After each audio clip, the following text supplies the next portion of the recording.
Hey, what's up everybody? Here is the video as promised about the new releases, new information of the... Okay, this is the video that I promised. Going more in depth about the new Pokemon that was shown at today's E3 presentation.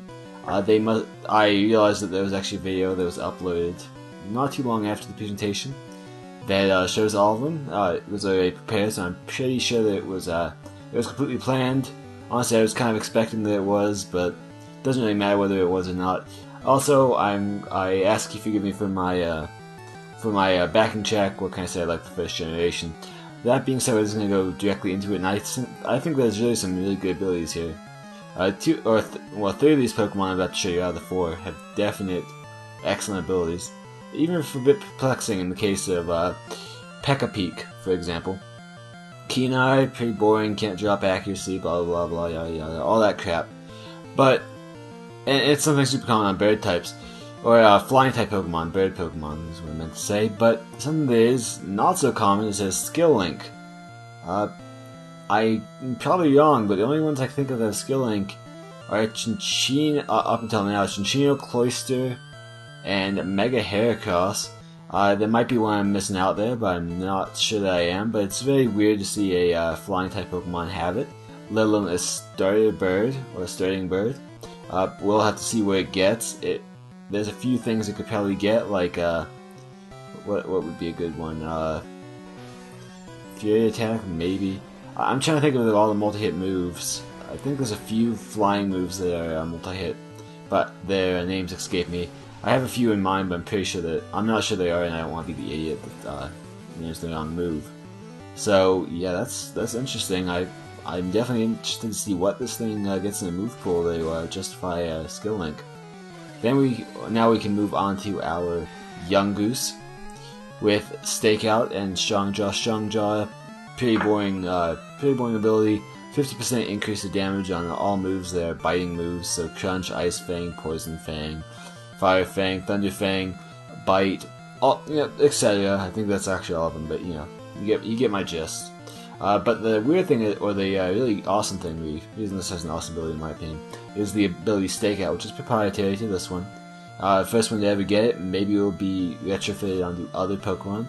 But what it does is it's essentially Pursuit, if Pursuit was an ability. It doubles the damage of a move that hits a Pokemon that just switched into battle.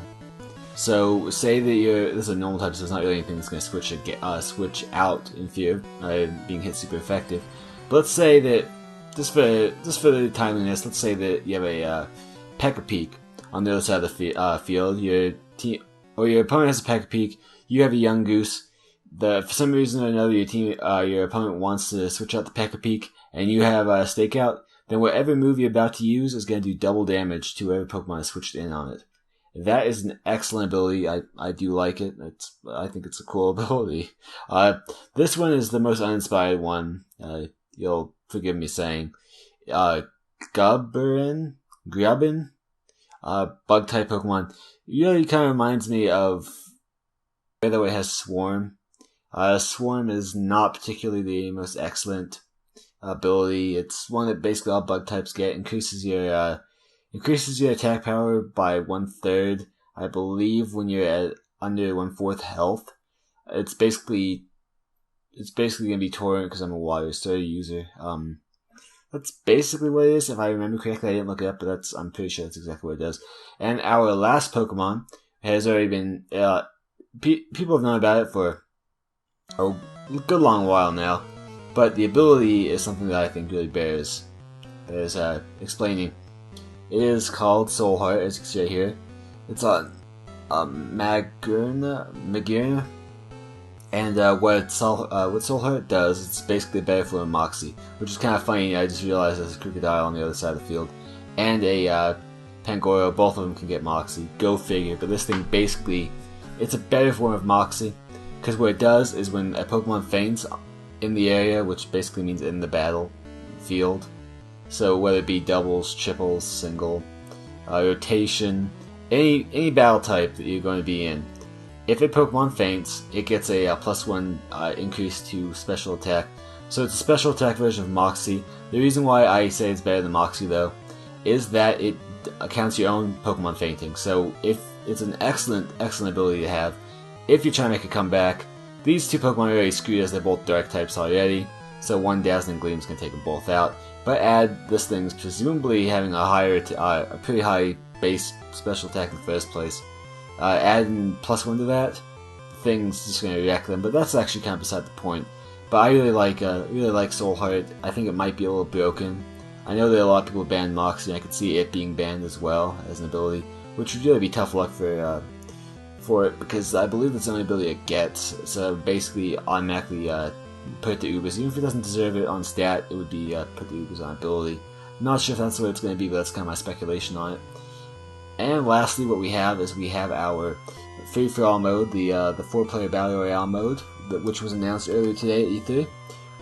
I've already expressed my feelings on it in a earlier video, the video right before this one, my thoughts on the E3 presentation. I don't remember exactly what it's called, but I will leave or exactly what I called it, but I'll leave a link in the description below, as well as a coordinate annotation on the screen right now.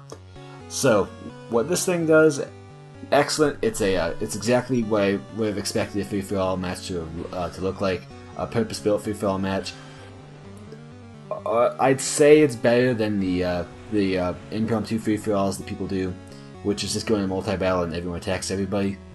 However, the one umbrage I take with this is that as soon as one of the trainers' Pokemon, as soon as one trainer has all their Pokemon eliminated, that ends the game, and whoever eliminated the most Pokemon, or has the most Pokemon left, and I suppose past that, whichever person has the Pokemon with the highest count on HP, or the highest percentage of HP remaining, I assume that's what the tiebreak would be, actually does end up getting ends up winning the match. I don't like that too much though, because it doesn't really resolve a free-for-all. I mean, in the impromptu free-for-alls people do now, which, as I say, is in multi-battles where you're attacking everyone's attacking everybody, you end up with an issue more times than not, where two people are still alive, where two people still have Pokemon, and you're kind of scratching your head who won, because usually it's people on the same side of the battlefield end up both having two Pokemon,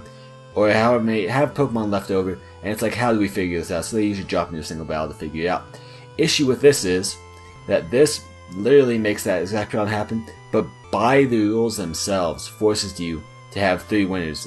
Effectively, it says who wins by an approximation of averages and number of Pokemon, how many Pokemon you fainted, but that just doesn't sit well with me. I don't really agree with it.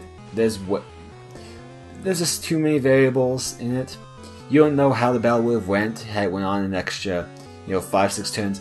I think it would be a much cleaner, better mode if they just left it till there's only one trainer left with any number of Pokemon, and throw out that entire scoring system that they have.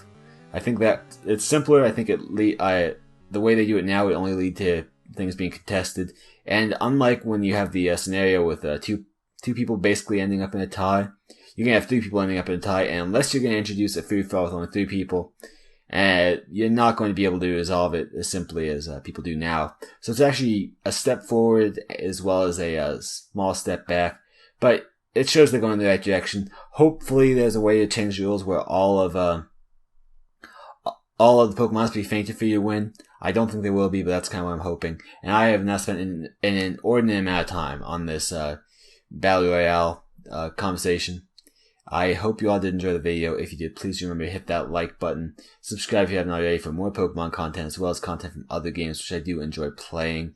And I hope to see you all in the next video. And if you guys are hyped for Pokemon